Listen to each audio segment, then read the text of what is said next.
little rascals. We are a group of friends who just want to put on an amazing show and have a great time with our buddies. And that is infectious for somebody who loves cinema at its purest form.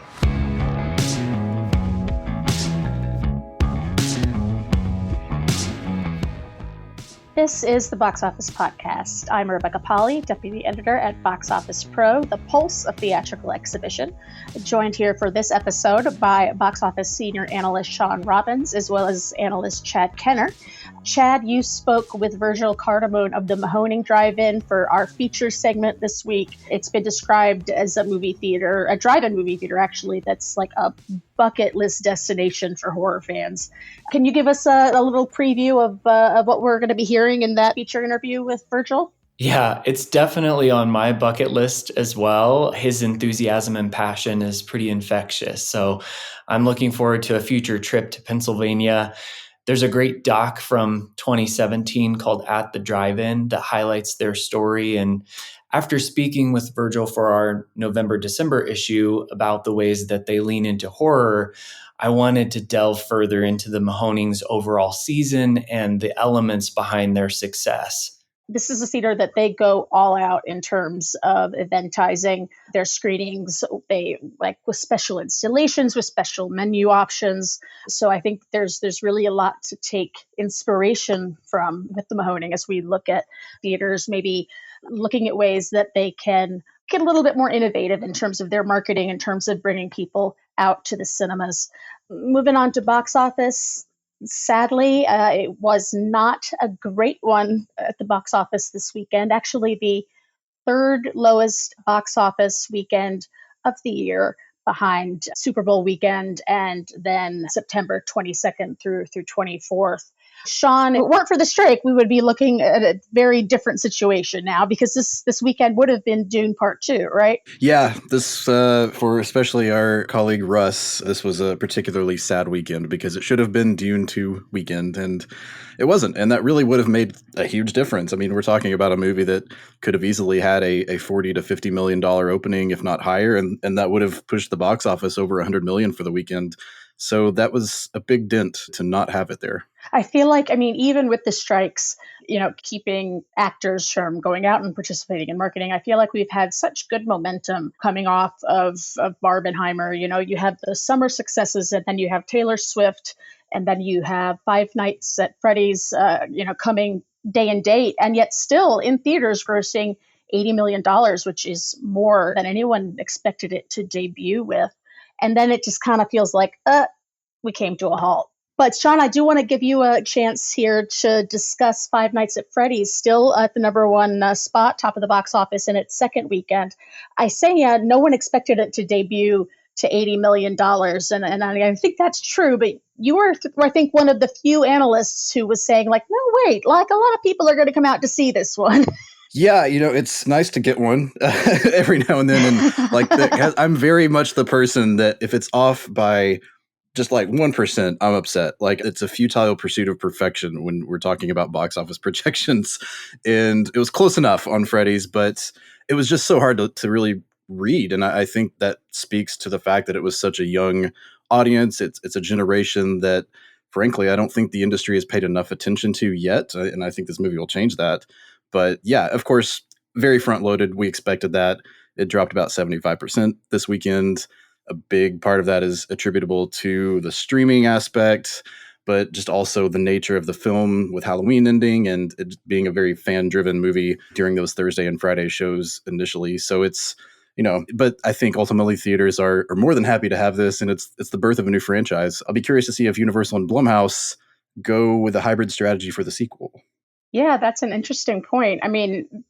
Even though it fell quite a substantial amount in its second week, it earned enough to make it the highest grossing horror movie of the year to this point, passing Scream 6 internationally. It actually had quite a bit of international success this weekend, debuting in countries where it did not initially come out last weekend. Chad, can you give us a sense of how Five Nights at Freddy's is doing internationally? Yeah, Spain picked up 5 million. It was the biggest opening day of 2023, also the biggest horror opening day of all time, and the second biggest opening weekend for horror. So lots of records there. Also in Italy, 4 million, surpassing the total lifetimes of The Conjuring, Halloween, all the Annabelle films, and Megan, claiming the biggest Blumhouse opening of all time there. 50% second weekend drop in Mexico, where it held on to its number one spot. So it's sitting at 16.9 million there. And then 38% drop in Brazil. So very mild there, where it was a holiday period and it earned more than twice as much as the Eras Tour on its opening weekend. So very strong holds in Mexico and Brazil, in addition to strong opening performances in other markets. So far, it has passed the $100 million mark domestically, sitting at $113.6 million based on estimates of the weekends. The actuals have not come in yet. Globally, we're looking at around $217.1 million. And Shawn, I want to pepper you with some questions here, as I always like to do. This feels like the day and date release strategy. I feel like it certainly didn't hurt the film. Maybe it even helped the film's theatrical performance, because you have Universal putting all of the marketing weight behind this film at the same time. So is this something that, do you think it makes sense that studios would maybe be looking at returning to trying out a day and date release strategy, maybe for an upcoming horror film, or things just so like hyper specific for this title that it wouldn't really work elsewhere? Yeah, I think it's mostly the latter. I think by and large, day and date strategies aren't 100% dead, but they're at least 95% dead for big important movies. I do think it's interesting that Universal has continued to use this now for 3 straight Octobers, with the 2 Halloween sequels and now Five Nights at Freddy's. I think especially that's probably because it's the least amount of risk in terms of trying to do a day and date film, because horror is such a theatrically driven genre.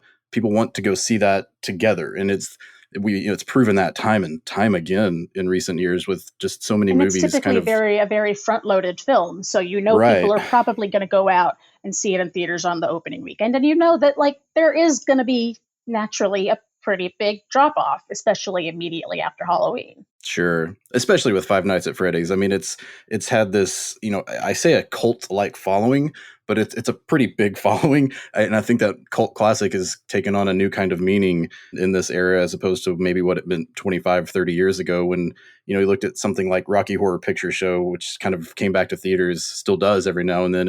It's kind of carried on generationally, and I think Five Nights at Freddy's is maybe the next evolution of that type of movie. Just having seen it myself with the opening night crowd, it was the most rowdy, raucous group of teenagers I have maybe ever seen in my life. We'll see where Freddy's goes. I know it has a lot of lore in the video games. They've got plenty of material for the sequels that are clearly going to be happening.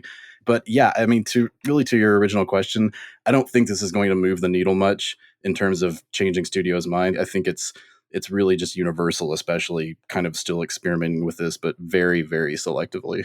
And do you think Universal and Blumhouse expected with the day and date that opening weekend figure? I'm curious if they left money on the table there. Yeah, I think it's arguable.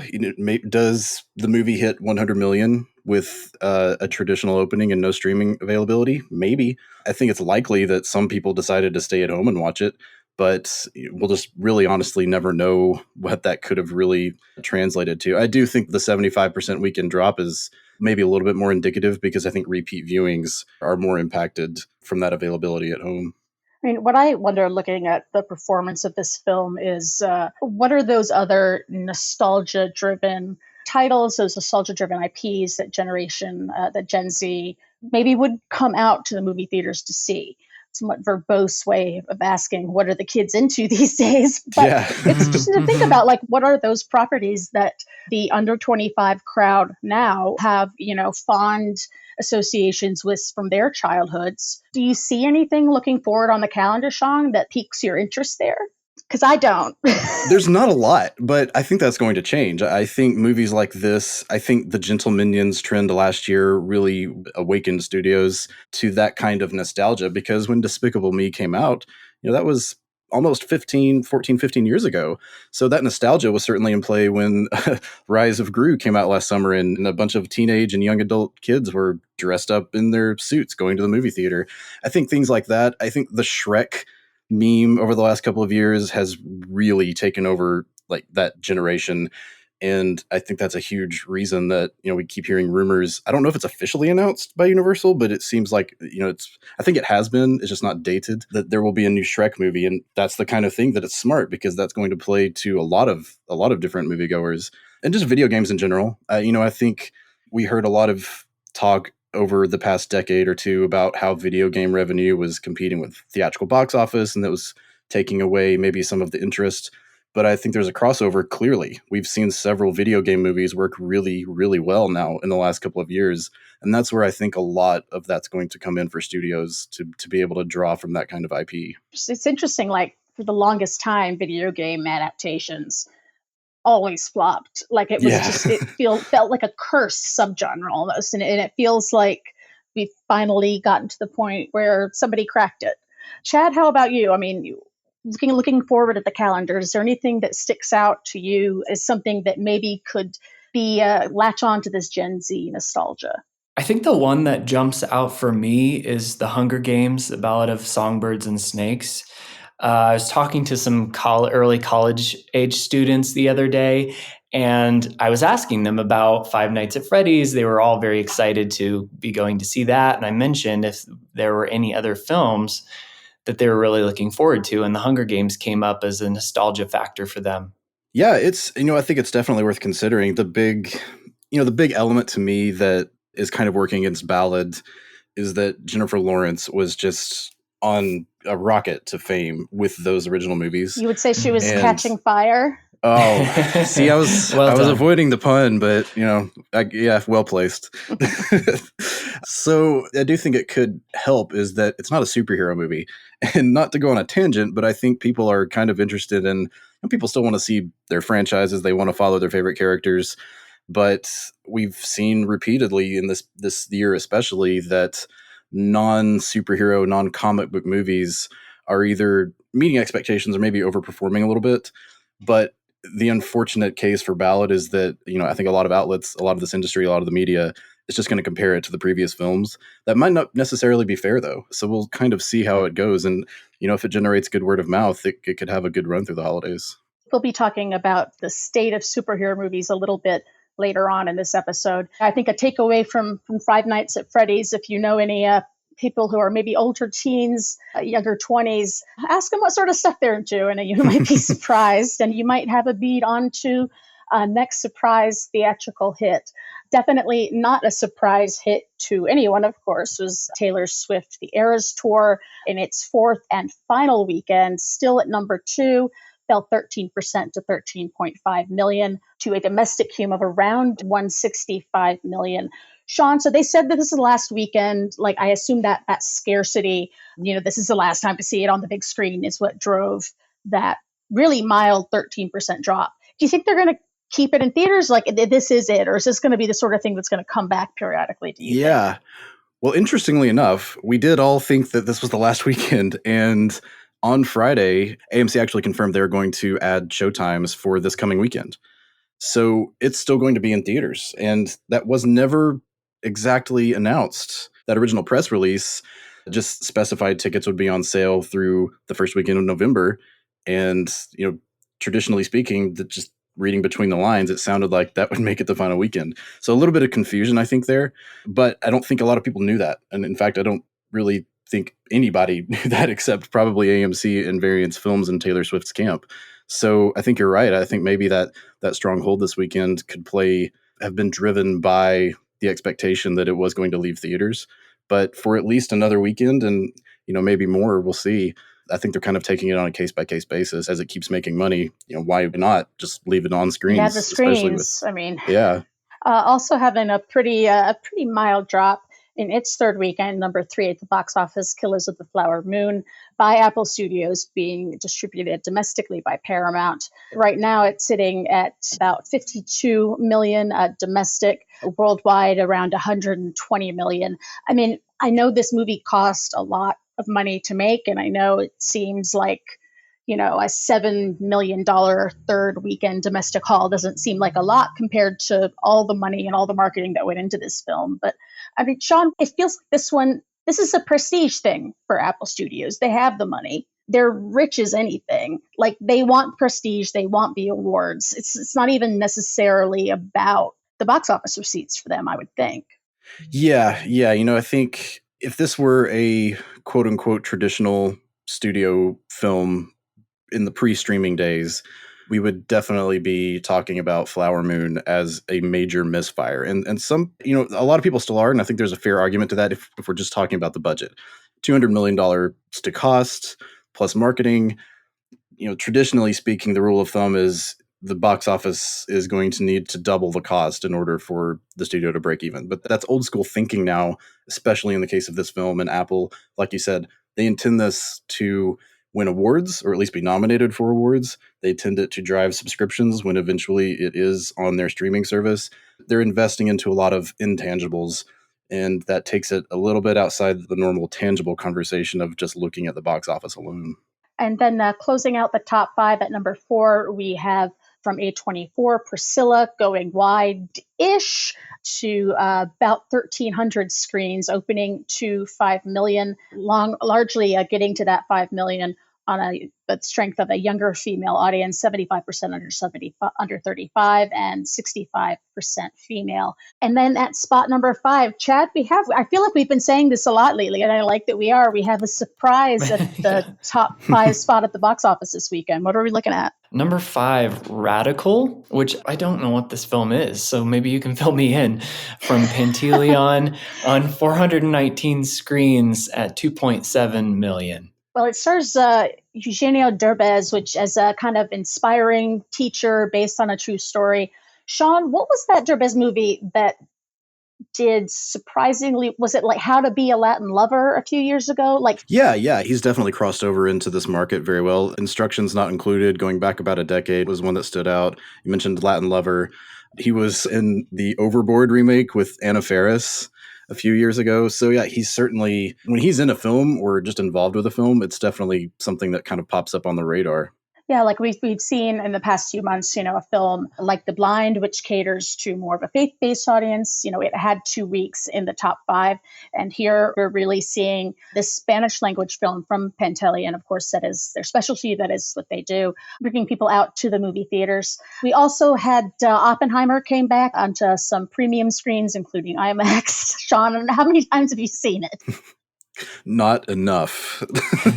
I didn't get to go this weekend. I'm trying to squeeze out a 3-hour window sometime this week before it leaves again. So I need it. But I've already pre-ordered the 4K disc. So either way, I'm watching it again this month. And then also, I want to talk about international a little bit, because Trolls Band Together is one that is curious to me, because it has come out, it started coming out internationally in mid-October. It's come out in a lot of markets. It's done quite well there. Right now, it's earned about 57 million in 54 territories. It's coming out in 2 weekends on November 17th. Shawn, what does the international performance of Trolls Band Together indicate to you about the domestic debut performance? So, what film could achieve? And should they have moved it forward to this weekend? I feel like there was a gap on the calendar, because right after Trolls Band Together is Wish, 2 kids movies back to back. Yeah, I think the timing here is very curious, and especially once Dune left, this past weekend was wide open for someone to come in and take it, and I'm still surprised no one did, because with the Marvels, Hunger Games, Trolls, and Wish all coming out in a 3-weekend span, something is going to be hurt by that. And traditionally, animated sequels, more often than not, see diminished returns. It's very, very rare that there's something that actually builds on the initial success and blows up like Shrek or Despicable Me. Those are the exceptions that really prove the rule. And in Trolls' case, it's kind of been all over, streaming a few years ago with the second film. It had a Netflix series that ran for a few years, so it's very well exposed. And I think some of these international openings speak to that. Its UK opening was about half of the 2016 film. That's kind of often a fair barometer for the domestic market. Not always, not in every case. But, I think certainly It'll be very interesting to see in the domestic market what happens when it does go up against Disney's Wish, just opening a few days later, essentially. Because we haven't had a wide release for a family-friendly movie since, Yeah. what, Paw Patrol? Paw I mean, I Patrol, feel like if that would be it. it had come out this weekend, then it really could have.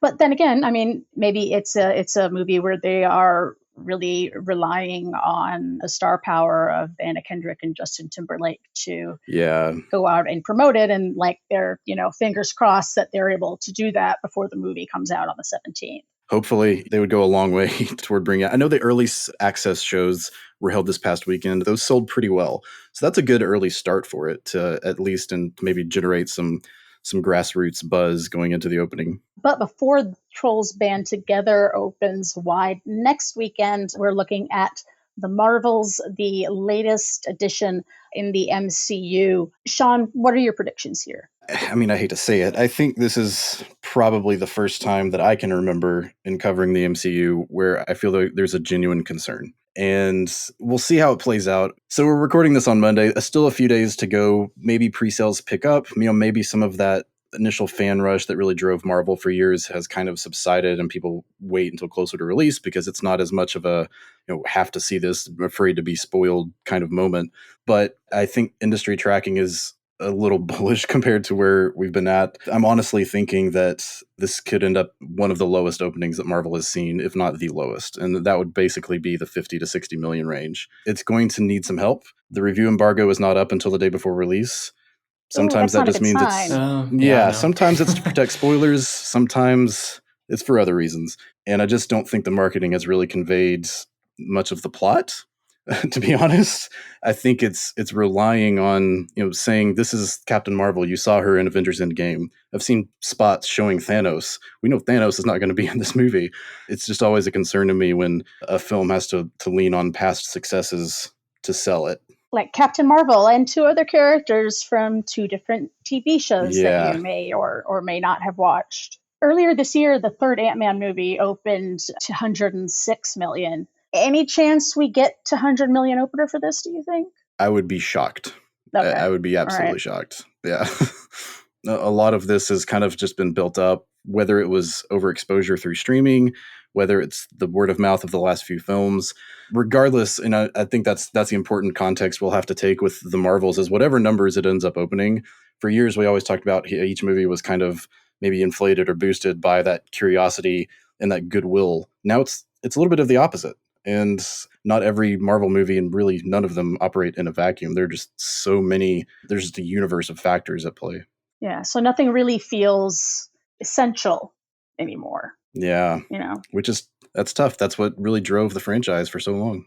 Shawn, thank you so much for joining us. As always, we love to hear your box office insights. And when we come back, we'll be hearing from Virgil Cardamone of the Mahoning Drive-In Cinema. Just a great, innovative looking, amazing drive. Like this cinema just looks so freaking cool. And Chad, I'm really happy you got to speak with Virgil, who is one of the people who runs the theater, to find out about some of the ways that they have crafted this horror movie mecca.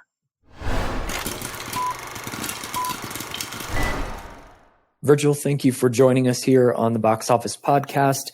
The Mahoning Drive-In Theater in Lehighton, Pennsylvania has become a destination for moviegoers, specifically horror lovers. Can you give us a little background on the theater and your mission? We've been blessed with a voice. We've been blessed with this ability to reach people. And our passion is the preservation of drive-in culture and the preservation of 35 millimeter. And that's not something that is sold. There are plenty of people that share that love and want to go back to a simpler time when it comes to film presentation. I feel like it's still connected to those roots, being a retro drive-in and being the only drive-in in the country, right? That's all 35 millimeter. That's correct. That has truly become our legend over the last 9 years, going on 10 years that we've gone retro. The theater has been able to survive and stay open throughout the entire run of its career, but it's definitely seen some hard times. And when we came in 2014, it was like 5 cars maybe a night, like just barely able to keep the lights on, definitely functioning at a loss. So when the studios really put the pressure on us to say, you know, if you don't go digital, you're out of luck, we put our heads together and was like, we can't do much worse, you know, like there's back against the wall. So that's when we made the decision to stick with 35 millimeter as our sole format. And more than anything, it was out of necessity, you know, because we truly didn't have an option to go digital. But it's become our calling card. Our stance here is the magic lies in the 35 millimeter film. All of us growing up seeing movies on 35 millimeter film, the appreciation for it has just grown to an insane fever pitch where we have people coming from all over the world to experience the love of it. Yeah, it's kind of fallen into in the way that vinyl had a resurgence and these other vintage formats have come back. I feel like 35 millimeter is something that is unique and people look at as a special experience. Yeah, it has the same appeal for sure. Just like nothing sounds like, you know, that vinyl record doesn't have that lived in kind of feel. 35 millimeter has that same pull for people. And we see the appreciation shifting, you know, from kids who could care less about 35 millimeter to all of a sudden being like, you know, 35 millimeter fanatics coming in with, you know, film reels of their own, trying to do the basement 35 millimeter projection. It's taken on such a life that is beyond inspiring for what we did, you know, and what we do. And at the time, I'm sure, I think we've talked about previously the studios thinking that you're a little crazy for sticking with 35 millimeter. And yes, when I reached out to, I won't say the studio, but one of the studios, I was asking them for pretty much information on how we could get 35 millimeter from the studio. And he said, if you're sticking with 35 millimeter, you're going to be out of business within a year. You know, just like no sort of support. The only suggestion I can give to you is go digital as quick as possible, you know? And that's the same guy who knows me by first name and, you know, books a lot of our films for us out of the vaults. And at this point, we work with every single major studio and beyond.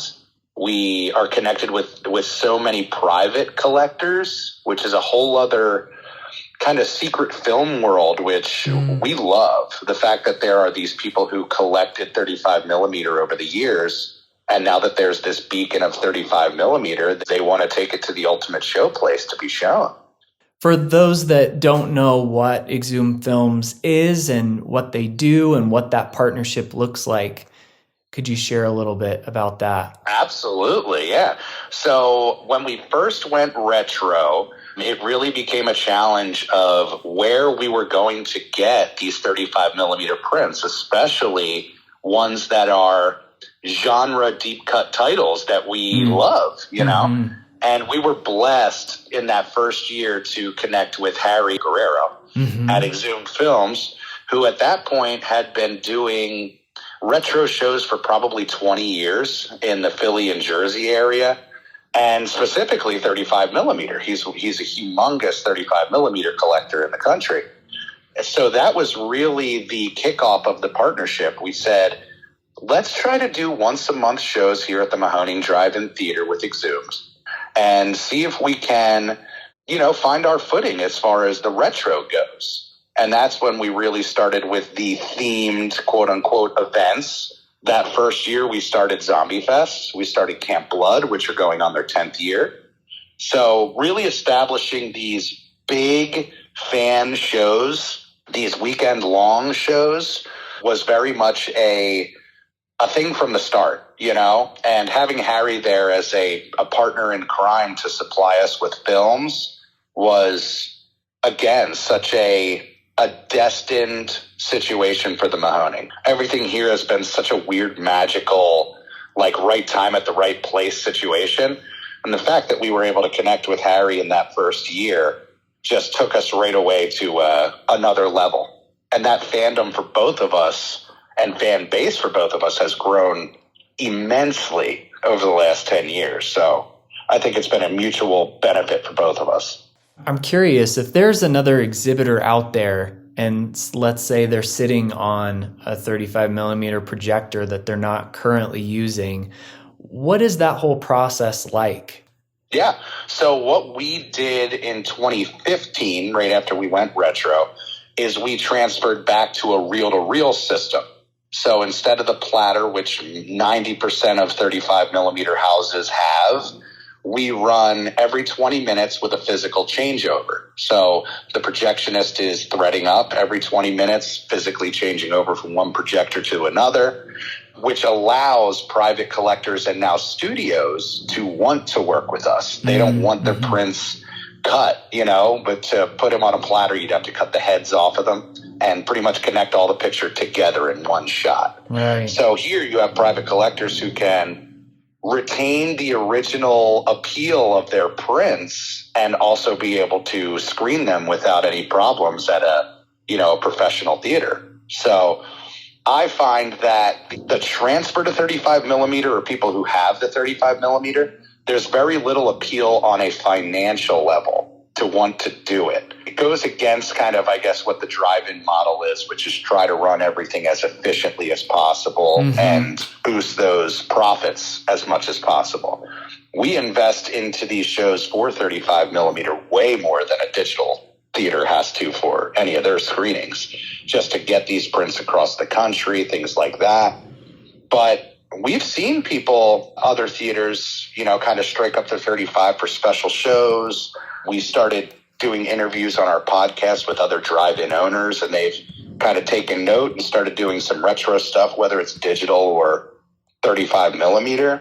I just feel like it's a slight movement in the culture, again, with Hollywood, everything being remakes and relying on you knowing the IP beforehand.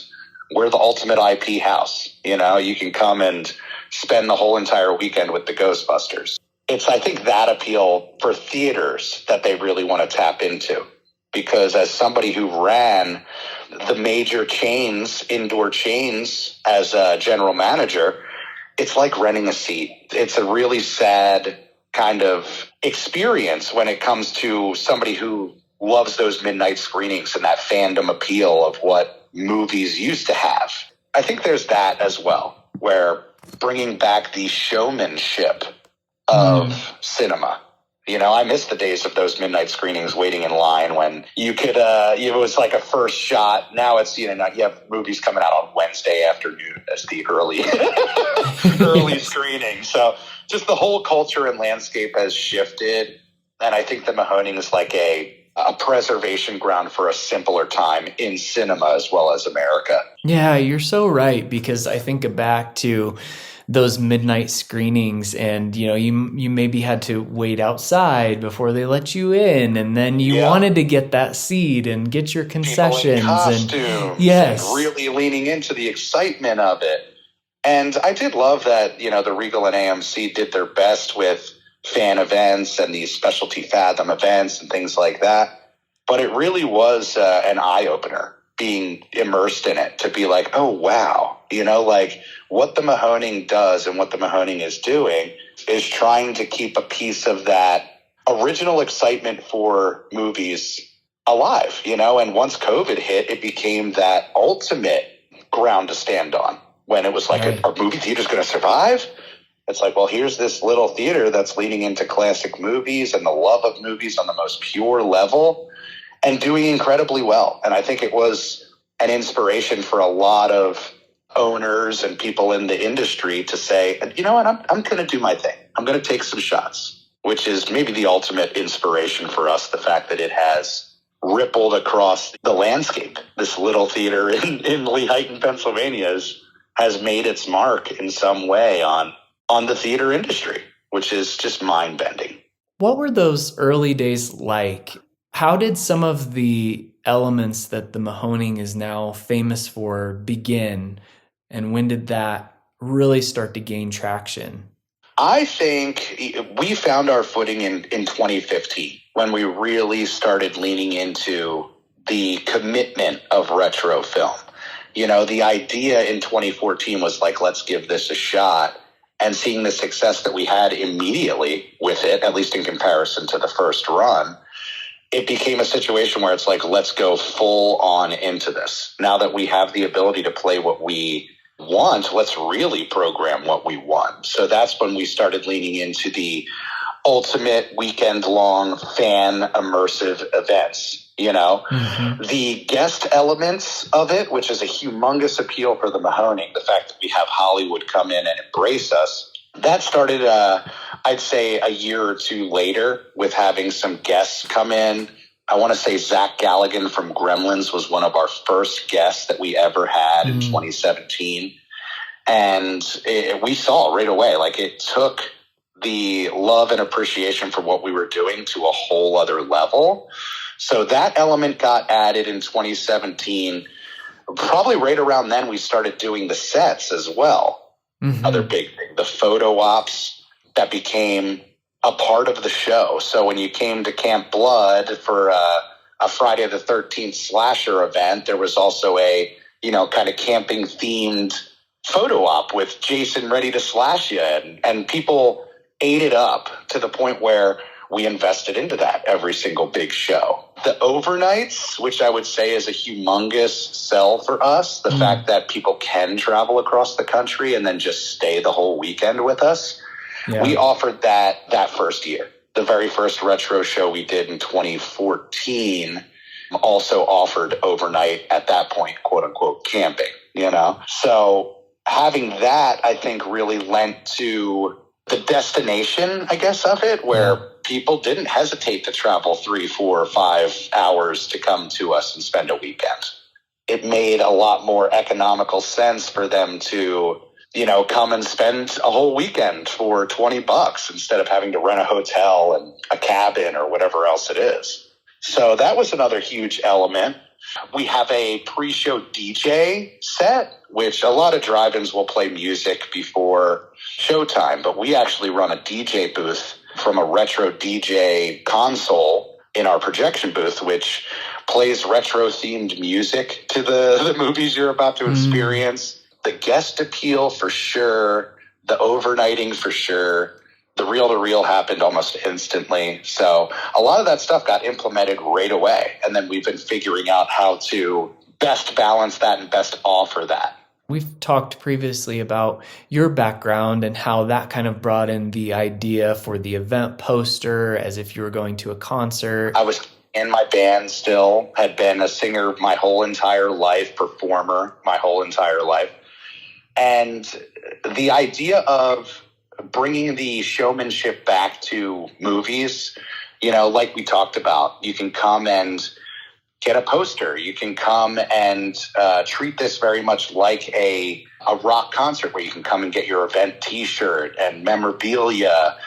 And the quote I love using is that it really clicked with people when you can come and see your favorite star up on the screen instead of your favorite artist up on the stage. It's that same mentality where you will do anything to see your favorite band, even if it's on a Wednesday, and they're coming to the area. So we find that same appeal for people that make the trip out to us. It's like, I am not missing the opportunity to see my rock star up on the screen in 35. And as much as the Mahoning team does, and progressively pushes, I think a lot is owed to the fan base as well. The fans who embraced the Mahoning, it became a part of them. It really became a part of who they are and their lifestyle, how they look at the world and movies and all that. It, I think, connected the community in a way that it hadn't had in a long time. And this area is insanely rich with drive-in culture. We're very lucky in that sense. But almost instantly, we felt this love and push for what we were doing because it was unique, because it was rebel. We called ourselves the punk rock alternative drive-in for the first couple of years. And that mentality, I think, is who we are. We're little rascals. We are a group of friends who just want to put on an amazing show and have a great time with our buddies. And that is infectious for somebody who loves cinema at its purest form. The immersive installations and photo ops. I think the last time we spoke, you were prepping for an appearance by John Waters in a series of his films. What are some examples from the end of this season that you've been able to create for guests? We did Bab's trailer for John Waters, which he was mind blown over. We had the great John Demmer, who's a master carpenter, put together that set for us. This year specifically, we had the giant Godzilla up front, which was definitely a biggie for Godzilla Palooza. Our werewolf weekend featured Frazetta's. Frazetta's is fairly close to us in Stroudsburg. So yeah, the kind of big choice sets, they are out of this world as far as the production value of them. I say they're screen ready. You could shoot these sets for the actual movie, but the team here and their love of what they do really just propels these ideas over the top. And the fact that the fan base so appreciates it. We've seen our poster artists, our t-shirt artists, our musicians who came to play out grow to the point where they got somewhat discovered on the lot. They get jobs off of their work on the lot. And it's this kind of fertile, breeding ground for creatives, if that's the right word. So it's a great element to what we offer. Again, to have a memento to take away in this picture or, t-shirt or poster or whatever it is. It all kind of goes within. And we can't talk about the Mahoning without talking about the curated food and beverage experience. Oh my gosh. What are some of the things you've been doing recently, and what have been some of your favorite food and drink specials? Well, Mama Beth, our concession manager, we all call her Mama Beth. She is a master when it comes to that concession stand, not just managing it and keeping the team there happy, but also leaning into the creativity that we created with these specials and having a themed eat that you can have while you're watching your favorite movie. It just takes it to another level of madness. Some of my favorites, oh my God, that is so tough. I do love when we get really creative with existing items. That's what we really used to do is, start mixing some of the ingredients that we have already available together. So I remember our, what do we call it? The Bill and Ted Most Excellent Burger had practically every menu item on it. It was French fries, it was nacho chips, it was mozzarella sticks on top of a cheeseburger. So that one was pretty extreme. When we did Angus for our 90s event last year, we had these, they were some sort of a meatball concoction that was just amazing. That taste-wise really stood out. Recently, we did the Haddonfield sandwich for our Halloween event. There are some amazing menu specials that we offer and try to keep the names themed as well. So it's, it's an extra pull for people when they come. What are the current challenges in exhibition for drive-ins and specifically for the Mahoning as a 35 millimeter retro drive-in?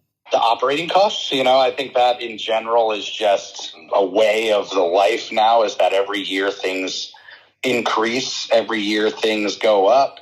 And what we like to offer is the kind of ultimate affordable experience. So keeping our prices very low while still trying to find that profit margin that works for us.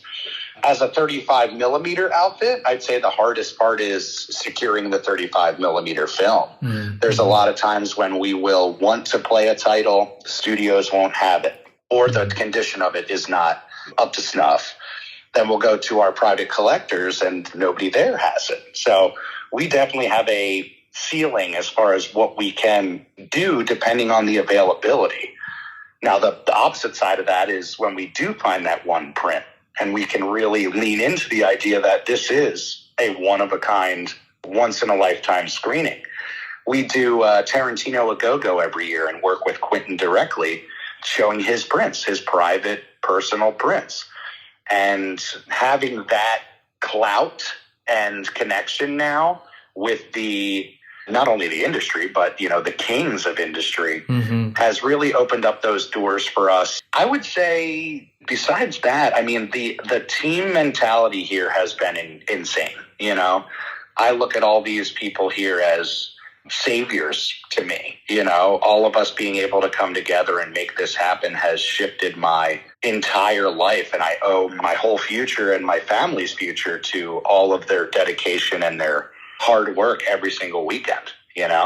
Keeping that family unit tight and happy is always a challenge, but trying to keep that family mentality is really where my head is at with the Mahoning team moving into the future. The challenges shift here all the time, but they seem to get a little bit easier each year as far as finding our footing with what works for us. One thing that I've learned kind of just being in the industry, the indoor industry and the drive-in industry, is every owner needs to have the ability to pivot and shift, whether it's with Hollywood or the audiences or the climate of the world. And the Mahoning has been incredible at being able to pivot during the pandemic and beyond to try to keep the appeal of what we do strong and alive. And the fact that we grow every single year is the true inspiration to know that we are doing something right. And looking ahead to the future, to 2024, what do you have planned? What can you share with us? Oh boy. Well, this is my favorite time of the year. I say wearing a different hat as the booker curator here.